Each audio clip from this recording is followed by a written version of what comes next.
Iran वार्ता विफल, Trump ने दी तेल खरीदने वालों को धमकी। अमेरिका ने पाकिस्तान को सुनाई खरी खोटी, लगा दी क्लास। अमेरिका में बड़ा फेरबदल, ट्रंप प्रशासन से बाहर हुए माइक वाल्ट्ज। भारत के डर से इधर उधर भाग रहा हाफिज सईद अब यहाँ छिपा। ट्रंप का दावा, अफगानिस्तान के एयरबेस पर चीन का कब्जा। नमस्कार, मैं शालिनी और आप देख रहे हैं द न्यूज 15। स्वागत है आपका हमारे खास प्रोग्राम दुनिया के हालचाल में। चलिए नजर डालते हैं इन बड़ी खबरों पर विस्तार से। अमेरिका और ईरान के बीच चल रही परमाणु वार्ता का चौथा दौर रद्द हो गया है, जिससे अमेरिका काफी नाराज आ रहा है। अमेरिकी राष्ट्रपति डोनाल्ड ट्रंप ने इस फैसले पर कड़ी प्रतिक्रिया देते हुए उन देशों और कंपनियों को सख्त चेतावनी दे दी है जो ईरान से तेल और पेट्रोकेमिकल उत्पाद खरीदते हैं। राष्ट्रपति ट्रंप ने सोशल मीडिया पर कहा, अब ईरानी तेल और पेट्रोकेमिकल उत्पादों की खरीद पूरी तरह से बंद होनी चाहिए। जो भी ऐसा करेगा वह अमेरिका के साथ व्यापार नहीं कर पाएगा। इस बयान से साफ है कि अमेरिका अब ईरान पर आर्थिक दबाव बढ़ाने के लिए पूरी तरह से तैयार है। ओमान के विदेश मंत्री बद्र अल बुसैदी ने वार्ता स्थगित होने की जानकारी दी। उन्होंने बताया कि 3 मई को रोम में होने वाली अमेरिका ईरान वार्ता को रणनीतिक कारणों से टाल दिया गया है। हालांकि उन्होंने कारण स्पष्ट नहीं किया।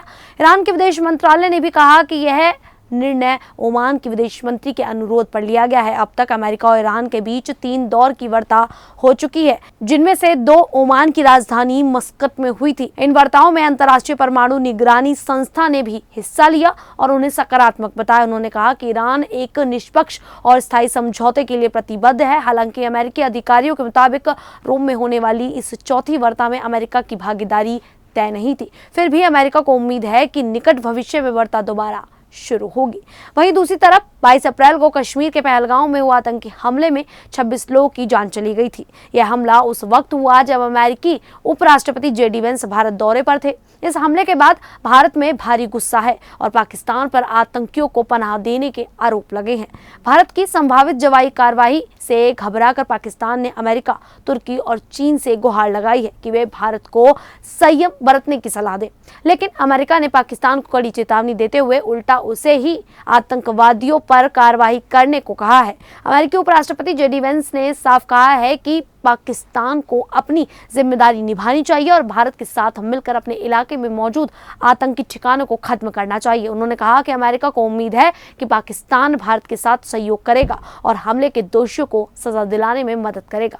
फॉक्स न्यूज के एक इंटरव्यू में वेंस ने यह भी कहा कि भारत को अपने नागरिकों की रक्षा का अधिकार है और हम यह उम्मीद करते हैं कि भारत की प्रतिक्रिया से कोई बड़ा युद्ध ना हो। इसका मतलब है कि अमेरिका भारत की कार्रवाई के अधिकार को समझता है और उसका परोक्ष समर्थन भी करता है। इससे पहले अमेरिकी विदेश मंत्री मार्को रूबियो ने भारत के विदेश मंत्री एस जयशंकर और पाकिस्तान के प्रधानमंत्री शहबाज शरीफ से बातचीत की थी। उन्होंने पाकिस्तान को कहा कि अपनी जमीन का इस्तेमाल भारत विरोधी गतिविधियों के लिए ना होने दे। अमेरिकी राष्ट्रपति डोनाल्ड ट्रंप ने भी हमले की कड़ी निंदा की है और कहा है कि आतंकवाद किसी भी रूप में स्वीकार नहीं किया जा सकता। तो वहीं राष्ट्रपति डोनाल्ड ट्रंप ने गुरुवार को एक बड़ा ऐलान भी किया। उन्होंने कहा कि माइक वाल्ट्ज को संयुक्त राष्ट्र में अमेरिका का नया राजदूत नियुक्त किया जा रहा है। वहीं विदेश मंत्री मार्को रूबियो को कार्यवाहक राष्ट्रीय सुरक्षा सलाहकार की अतिरिक्त जिम्मेदारी सौंप दी गई है। रूबियो विदेश मंत्री बने रहेंगे और साथ ही एनएसए की भूमिका भी निभाएंगे। ये फैसला ऐसे समय पर आया है जब माइक वाल्ट्ज एक विवाद में घिरे थे। खबरों के अनुसार उन्होंने एक पत्रकार को ऐसे सिग्नल चैट ग्रुप में जोड़ दिया था जिसका उपयोग सैन्य योजनाओं पर चर्चा के लिए किया जा रहा था। यह मामला सामने आने के बाद उन्हें ट्रंप प्रशासन से हटा दिया गया। ट्रंप ने अपने social media platform truth social पर लिखा कि माइक वाल्ट्ज ने सेना में, कांग्रेस में और राष्ट्रीय सुरक्षा सलाहकार के रूप में अमेरिका के हितों को सर्वोपरि रखा है। उन्होंने भरोसा जताया कि वाल्ट्ज संयुक्त राष्ट्र में भी वही जोश और समर्पण दिखाएंगे। ट्रंप ने कहा कि जब तक कोई स्थायी एनएसए नियुक्ति नहीं होता तब तक मार्को रूबियो यह भूमिका निभाएंगे। इससे स्पष्ट है कि ट्रंप अपने भरोसेमंद नेताओं को दोहरी जिम्मेदारी देकर तेजी से फैसले लेना चाहते हैं। ये बदलाव अमेरिका की सुरक्षा और विदेशी नीति में नई दिशा देने वाले हो सकते हैं। ट्रंप ने यह भी कहा कि उनका प्रशासन अमेरिका और दुनिया को सुरक्षित बनाने के लिए लगातार काम करता रहेगा। खैर, भारत में हुए 2008 के मुंबई हमले और हाल ही में पहलगांव आतंकी हमले का मास्टरमाइंड हाफिज सईद अब डर के साए में जी रहा है। खुफिया सूत्रों के अनुसार पाकिस्तान की सेना और ISI ने सईद को 4 महीने पहले लाहौर के एक मिलिट्री कैंट इलाके में शिफ्ट कर दिया था। अब यही उसका नया सेफ हाउस बन गया है। हाफिज सईद की उम्र 77 साल है और वह 3 बुलेट प्रूफ गाड़ियों के साथ घूमता है। उसकी सुरक्षा में पाकिस्तान के पूर्व SSG कमांडो तैनात हैं। इतना ही नहीं, उसका ड्राइवर भी एक प्रशिक्षित आतंकवादी है जो AK-47 चलाने में माहिर है और आतंकी हमलों में शामिल रह चुका है। भारत के सख्त तेवरों के बाद अब सईद की हरकतों और मूवमेंट पर पूरी तरह रोक लगा दी गई है। भारत और अमेरिका दोनों ने पहलगांव हमले में भी उसकी भूमिका की आशंका जताई है। हालांकि पाकिस्तान सरकार का दावा है कि सईद जेल में है और आतंकी फंडिंग के साथ मामलों में 46 साल की सजा काट रहा है। 2022 में उसे 2 मामलों में 31 साल की सजा सुनाई गई थी, जो पहले मिली 15 साल की सजा से अलग है।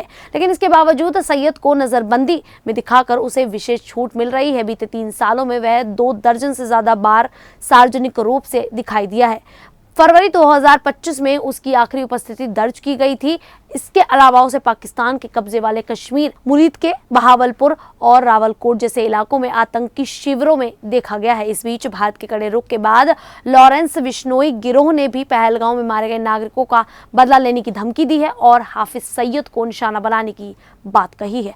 वहीं अमेरिका के राष्ट्रपति डोनाल्ड ट्रंप ने एक बड़ा और चौंकाने वाला दावा किया है। उन्होंने कहा है कि अफगानिस्तान का बगराम एयरबेस अब चीन के कब्जे में है। यह वही एयरबेस है जिसे अमेरिका ने जुलाई 2021 में खाली करा दिया था, जब जो बाइडेन राष्ट्रपति थे। ट्रंप ने यह बयान व्हाइट हाउस में राष्ट्रीय प्रार्थना दिवस के कार्यक्रम में दिया। उन्होंने कहा, बगराम एयरबेस अफगानिस्तान का सबसे बड़ा और रणनीतिक रूप से अहम एयरबेस है। यह चीन की परमाणु मिसाइल निर्माण सुविधा से केवल 1 घंटे की दूरी पर है। ट्रंप ने कहा कि उन्होंने पहले ही चेतावनी दी थी कि बगराम को छोड़ना बहुत बड़ी गलती होगी। ट्रंप ने अफसोस जताया कि बाइडेन प्रशासन ने अमेरिका की सेना को वहां से वापस बुला लिया और अब चीन ने इस एयरबेस पर कब्जा कर लिया। उन्होंने उसे अमेरिका के लिए एक बहुत दुखद स्थिति बताया और कहा कि बगराम जैसे शक्तिशाली एयरबेस को बिना रणनीति के छोड़ना एक विनाशकारी निर्णय था। बगराम एयरबेस अफगानिस्तान के परवान प्रांत में स्थित है। यह काबुल से करीब 47 किलोमीटर दूर और चारिकार शहर से लगभग 11 किलोमीटर दूर है। इस एयरबेस का रनवे करीब 11,800 फुट लंबा है, जो भारी बमवर्षक और मालवाहक वाहनों के संचालन में सक्षम है। ट्रंप ने बाइडेन की अफगानिस्तान से सेना वापसी नीति की आलोचना करते हुए कहा कि अमेरिका ने वहां पर भारी रणनीतिक बढ़त गंवा दी है, जिससे अब चीन को फायदा मिल रहा है। खैर, इस पूरे मामले को लेकर आप लोगों की क्या राय है, आप हमें कमेंट करके जरूर बताइएगा। फिलहाल अभी के लिए इतना ही, फिर हाजिर होंगे ऐसी ही देश और दुनिया से जुड़ी बड़ी खबरों के साथ। तब तक के लिए देखते रहिए द न्यूज़ 50।